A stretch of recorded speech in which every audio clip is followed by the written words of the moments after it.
महेश्वराय नमः शिवाय च नमः शिवाय।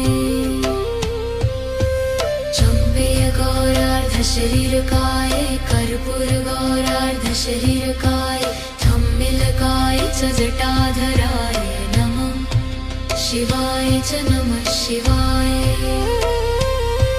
प्रपंच सृष्ट्युन्मुखलास्यकाय समस्त संहारक तांडवाय जगज्जनन्यै जगदेकपित्रे नमः शिवाय च नमः शिवाय। चम्पेय गौरार्ध शरीरकाय कर्पूर गौरार्ध शरीरकाय धम्मिलकाय च जटाधराय नमः शिवाय च नमः शिवाय।